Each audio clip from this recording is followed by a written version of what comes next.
मंत्री निर्मला सीतारमण ने बजट पेश कर दिया है। बजट पेश होने के बाद लगा कि ना भी पेश करती तो भी भारत विश्वगुरु बना ही रहता।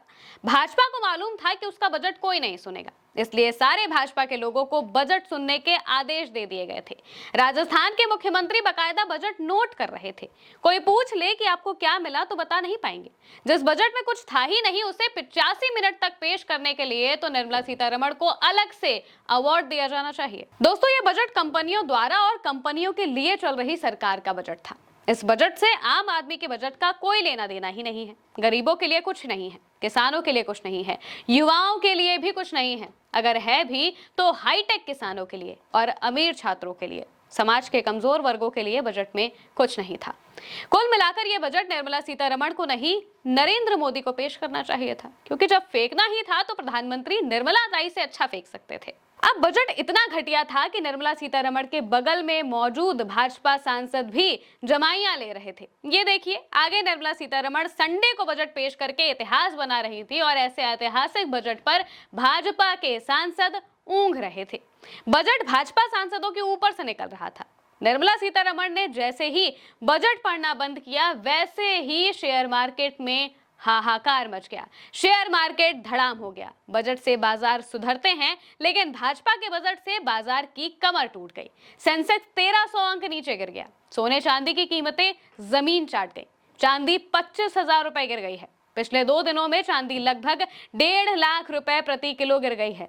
सोने की भी ऐसी ही हालत है। पिछले 2 दिनों में 31,000 से 40,000 रुपए प्रति तोला गिर गया है। शेयर मार्केट धड़ाम हुआ था। इस खबर को टीवी मीडिया को छिपाना था, लेकिन गलती से खबर बता दी गई तो ऑन एयर चलते बुलेटिन में शेयर बाजार में हाहाकार की खबर को मैनेज किया गया। निर्मला सीतारमण जब बजट लेकर आई थी तो उस समय बहुत सारी उम्मीदें की जा रही थी, लेकिन शेयर बाजार से एक कतई अच्छी खबर सामने नहीं आ रही है। फिलहाल सुधार की खबर है। सेंसेक्स 2300 अंक तक गिरा था और अभी जो जानकारी मिल रही है कि उसमें सुधार हुआ है। तुरंत हाहाकार, तुरंत सुधार, इसे कहते हैं त्वरित मैनेजमेंट। चलिए जल्दी से ये भी देख लेते हैं कि 85 मिनट के भाषण में निर्मला सीतारमण ने जो भाषण दिया उसमें क्या कहा। पहली बात ये रही कि इनकम टैक्स स्लैब में कोई बदलाव नहीं किया गया। अगर आप सिविलियन जहाज बनाते हैं तो पार्ट्स के लिए मटेरियल इंपोर्ट पर अब टैक्स नहीं लगेगा। अगर आप माइक्रोवेव या फिर ओवन बनाते हैं तो माइक्रोवेव ओवन बनाने के पार्ट्स इंपोर्ट करने पर भी छूट मिलेगी, यानी कि माइक्रोवेव सस्ता हो जाएगा। सस्ता खरीदना है तो आटे की जगह माइक्रोवेव खरीद लीजिए, उसे पकाकर खा लीजिए। पर्सनल यूज के लिए मंगाए गए सभी गुड्स पर टैरिफ 20 से घटाकर 10% किया गया है। अगर आप इतने बड़े धन्ना सेठ हैं कि विदेश से पर्सनल यूज का सामान मंगवा कर इस्तेमाल कर रहे हैं तो मजा कीजिए। अगर आप नारियल उत्पादन कर रहे हैं तो नारियल उत्पादन बढ़ाने के लिए संवर्धन योजना का प्रस्ताव किया गया है। मोटर एक्सीडेंट क्लेम की रकम को इनकम टैक्स से छूट दी गई है। इसका आम आदमी से क्या लेना देना है मालूम नहीं। 20 लाख रुपए से कम की विदेश में अचल प्रॉपर्टी डिस्क्लोज करने पर पेनल्टी नहीं लगेगी। अगर आपकी विदेश में छिपा कर रखी गई प्रॉपर्टी है और उसे भारत सरकार की नजरों में लाना चाहते हैं तो पेनल्टी नहीं लगेगी। अगर आपकी विदेश में प्रॉपर्टी है तो ये बजट आपका बजट है, वरना यह धन्ना सेठों की सरकार का धन्ना सेठों के लिए बनाया गया बजट है। पूर्वोत्तर के 5 राज्यों में बौद्ध सर्किट बनाए जाएंगे। कार्गो ले जाने के लिए फ्रेट कॉरिडोर बनाएंगे। आप कार्गो ले जाते हैं तो आपको बधाई। इलेक्ट्रॉनिक इक्विपमेंट के लिए 40,000 करोड़ दिए जाएंगे। 7 हाई स्पीड रेल कॉरिडोर बनाने की बात बजट में कही गई है। ये बनेंगे कब, इसका अता पता नहीं है। कैंसर की 17 दवाइयां कस्टम ड्यूटी फ्री की गई हैं। 3 आयुर्वेदिक एम्स खुलेंगे। कब खुलेंगे इसका कोई अता पता नहीं। देश के हर जिले में गर्ल्स हॉस्टल बनाए जाएंगे, लेकिन कब तक इसका भी कोई अता पता नहीं। हमेशा की तरह पशु और मछली पालन को बढ़ावा देने की बात कही गई है। हर बजट की तरह इस बजट में भी टेक्सटाइल पार्क बनाने की बात कही गई है। हैंडलूम कारीगरों के प्रोत्साहन की बात कही गई है। पर्यटन के लिए 10,000 गाइड्स को ट्रेनिंग दी जाएगी। गाइड्स को ट्रेनिंग देने की बात कोई बजट में करता है क्या? बाकी योगेंद्र यादव से समझिए सरकार के हवाई बजट के बारे में। किसान के सरकार की नजर से ओझल हो जाने की औपचारिक घोषणा हो गई है। 2026 का जो बजट निर्मला सीतारमण जी ने अभी पेश किया, उसकी सबसे महत्वपूर्ण बात गांव किसान खेती के लिए यही है कि अब आप हो नहीं, मन में पहले भी नहीं थे, लेकिन दिखावा होता था, योजनाओं की घोषणा होती थी, गांव खेती किसान मजदूर के बारे में कुछ बोलना पड़ता था। इस बार वो भी खत्म कर दिया गया है।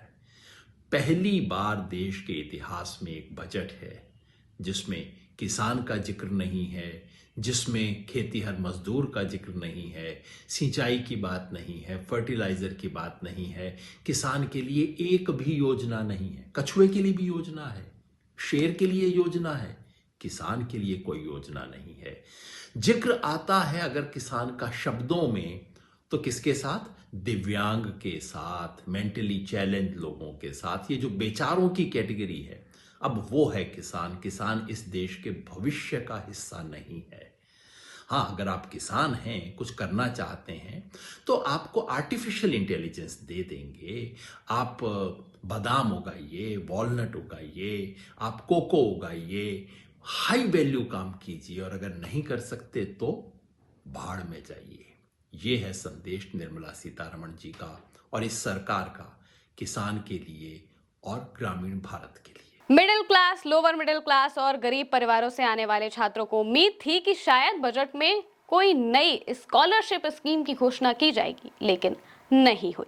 गरीबों के लिए नहीं, अमीरों के बच्चों के लिए इंतजाम किए गए हैं। विदेश में पढ़ाई के लिए भेजे जाने वाले पैसे पर CCS 5% से घटाकर 2% किया गया है। बाकी बजट में ऐसा कुछ नहीं है जिसे बताया जा सके। बेहद रूटीन, बेहद सतही और बेहद आम बजट था ये।